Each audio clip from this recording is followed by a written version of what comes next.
계속해서 기도의 줄을 놓지 않을 수 있기를 바랍니다. 오늘 저와 여러분이 함께 교독하신 말씀 가지고 정직하고 부지런한 지혜자라는 제목으로 잠시 강론하겠습니다. 계속해서 잠언을 보면서 지혜자의 말씀들을 살피고 있습니다. 오늘은 특별히 정직한 지혜자, 또 부지런한 지혜자, 그래서 정직과 부지런함에 대해서 살펴보려고 합니다. 지혜는 사람의 생각뿐만 아니라 또 말과 행동까지 변화시키는 데까지 나아가지요. 그렇기 때문에 지혜 있는 자는 그냥 어떤 정적인 부분으로 멈추고 그치는 것이 아니라 그 사람이 완전히 변화되는 것까지를 보게 되는 것을 결과로 한다는 겁니다. 결국 새로운 사람이 되고 사람이 변하고 행동이 변하는 데까지 나아가는 것, 그것이 바로 하나님께서 말씀하시는 지혜의 결과입니다. 오늘은 두 가지로 본문에서 언급하고 있는데, 첫 번째는 정직이라는 덕목이고요, 두 번째는 부지런함이라는 덕목입니다. 먼저 23절로 29절 전반부의 말씀을 통해서는 정직한 지혜자를 말씀하고 계십니다. 정말 우리가 하나님의 지혜가 있는 사람이라면 정직해야 됩니다. 하나님의 지혜가 있는 곳에는 하나님의 공의가 있기 때문입니다.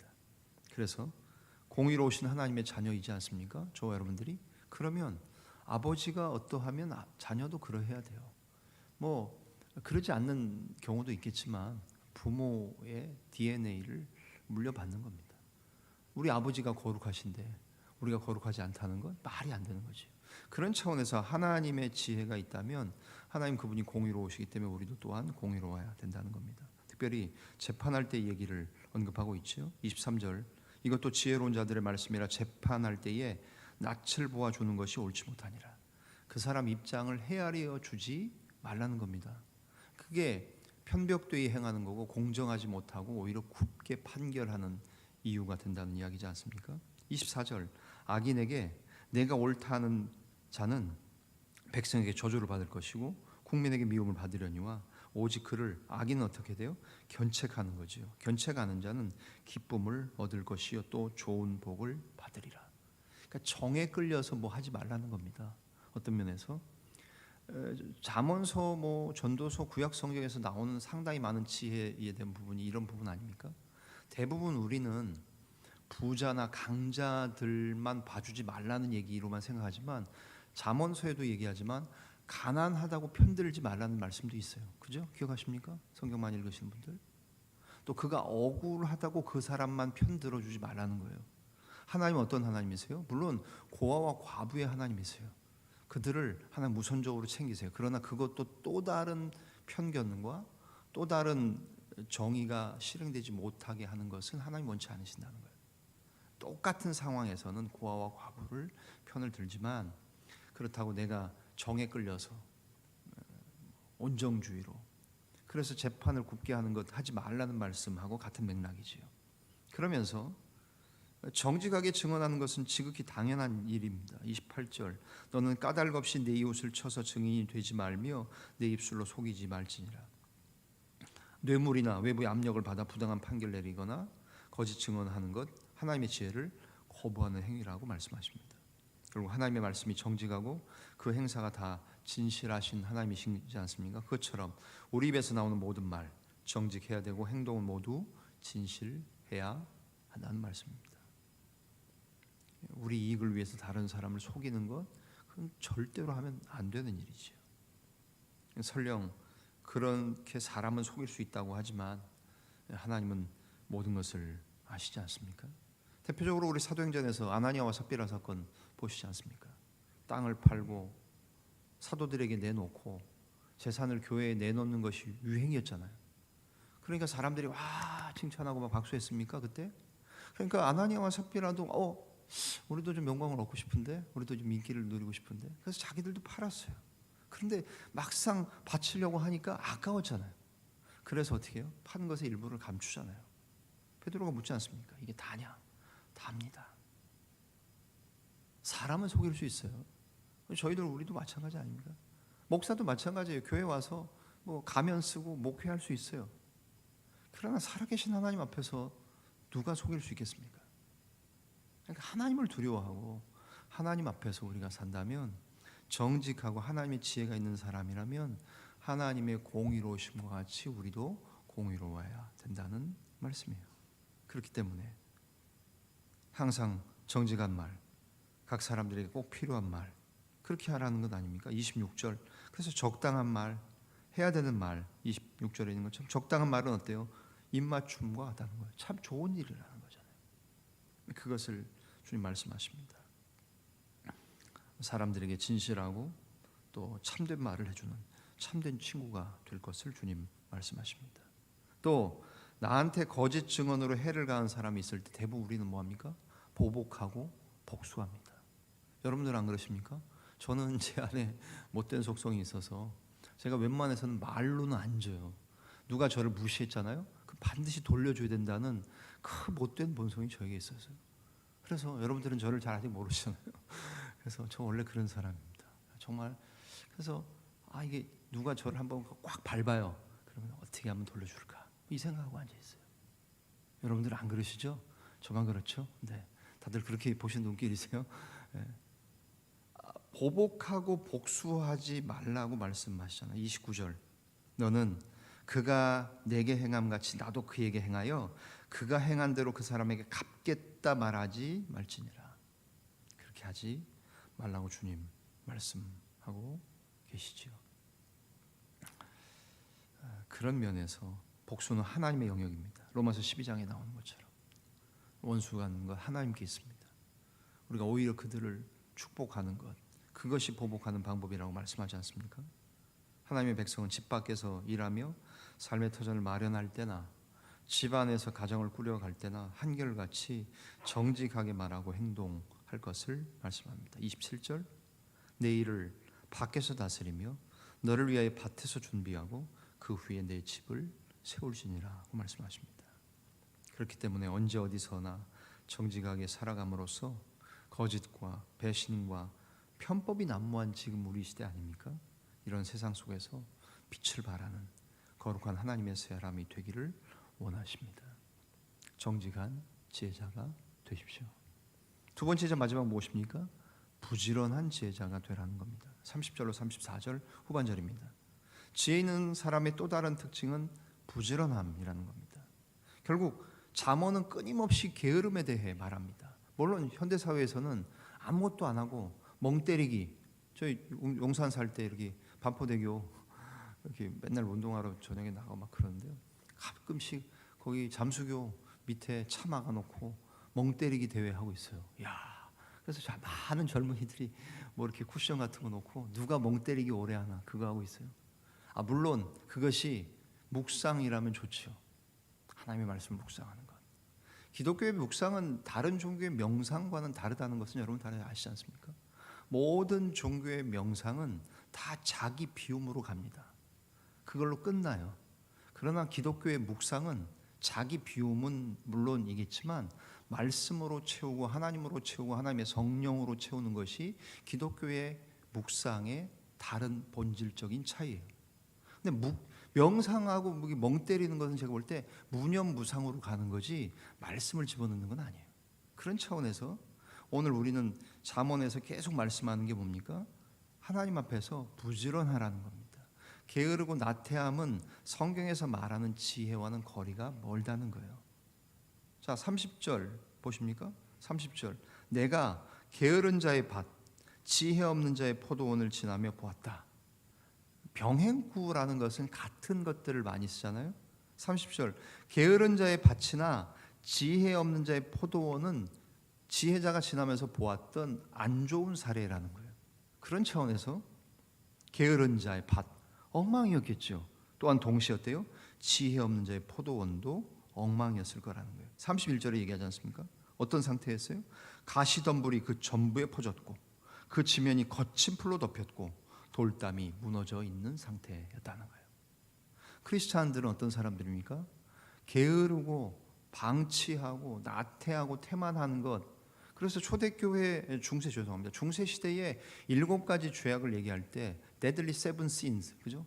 죽음에 이르는 7가지 죄악 얘기할 때 나태와 게으름이 포함되어 있었어요. 그것이 중세 시대에 살고 있던 그리스도인들의 덕목을 깨우는 거지요. 아, 나태하고 게으르면 안 되는구나. 그래서 청교도들은 끊임없이 신대륙에 들어가서도, 신대륙에 넘어와서도 부지런히 일했던 사람들입니다. 오늘 우리도 마찬가지입니다. 좀 먹고 살만 하십니까? 좀 계급이 올라가고 계십니까? 자녀들이 잘 되고 편안합니까? 그 부지런하지 않고 게으르고 자꾸 뒷짐지고 마치 부자들처럼, 그죠? 건물주처럼 그냥 건물 관리하고 열쇠만 들고 다니고 세만 받고 하는 것처럼, 뭐 그런 분들 계시는 것을 제가 뭐라 그러는 게 아니에요. 그것으로 만족하고 게으르고 나태해지는 것은 하나님의 방법은 아니라는 것이에요. 그런 차원에서 이 사실을 명심하고 게으름을 경계하라는 겁니다. 게으름으로 인해 내 삶에 가시덤불, 거친 풀, 무너진 돌이 있는 영역은 어디 있는지 살펴보라는 말씀이에요. 뭐 여러분들 뭐 일하는 데는 열심을 내시잖아요. 근데 다른 영역에서, 교회 안에서도 마찬가지입니다. 공부하고 배우고 그것으로 끝나는 게 아니지 않습니까? 가르치고 섬기고, 교회 안에서 아무것도 안 하시는 것은 제가 볼 때는 오히려 다른 차원에서의 부지런함이 아니라 게으름일 수 있어요.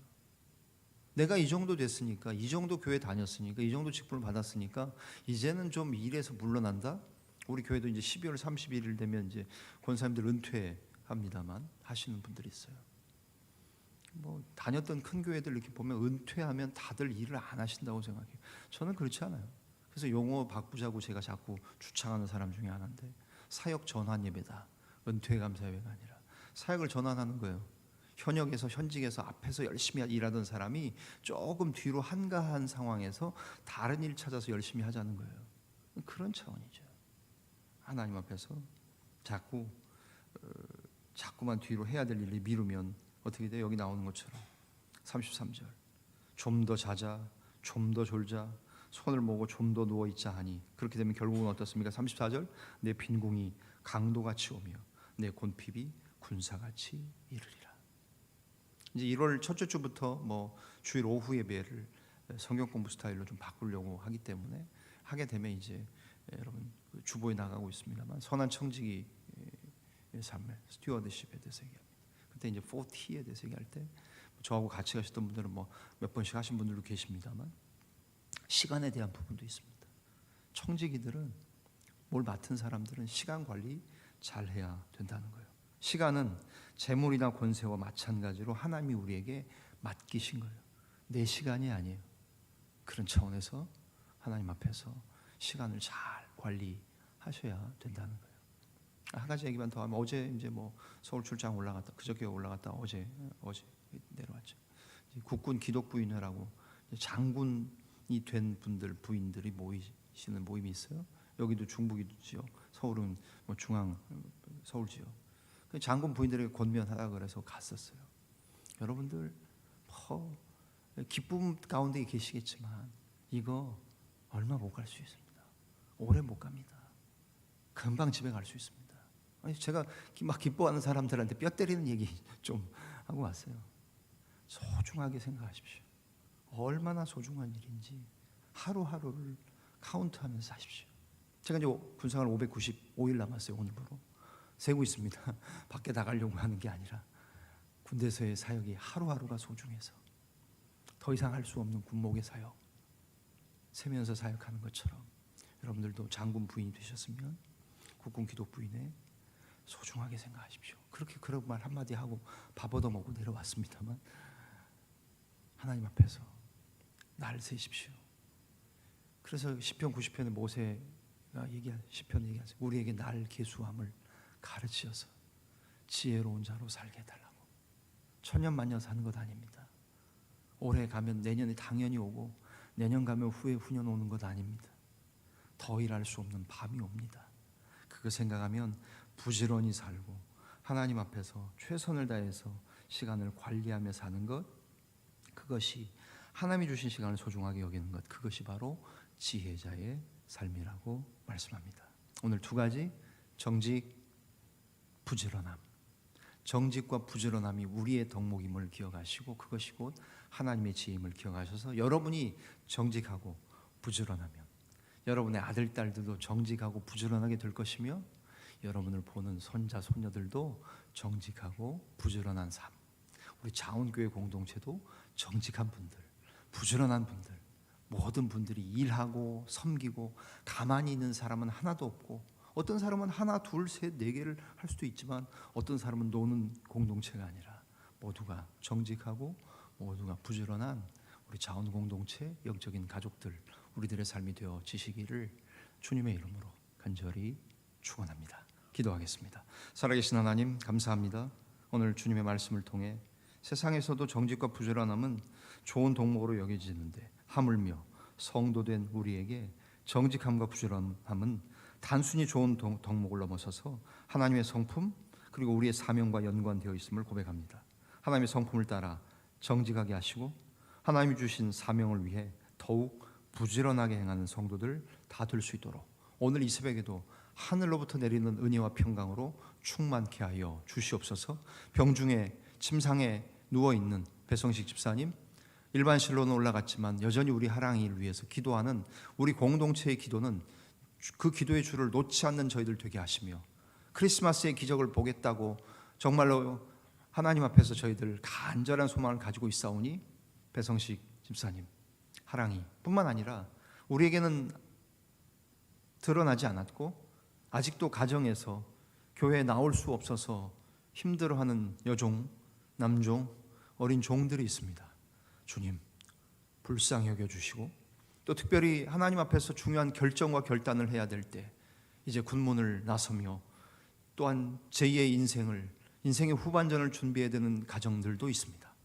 저를 포함한 그런 종들에게 하나님께서 길을 여시고 시험을 준비하며 면접을 준비하며 해외에 있고 군대에 나가 있고 또 지방에 내려가 있고 서울에 올라가 있는 사랑하는 우리의 배우자들, 친척과 아들, 딸들, 손자, 소녀들 기억하여 주시고 우리의 공동체의 기도가 더욱더 확장되게 하시며 새벽에 온라인 유튜브로 기도하는 종들 가운데에도 이곳에서와 같은 동일한 은혜와 평강으로 충만케 하여 주옵소서. 모든 것을 감사하며 고마우신 주님, 예수님의 존귀하신 이름으로 기도하옵나이다.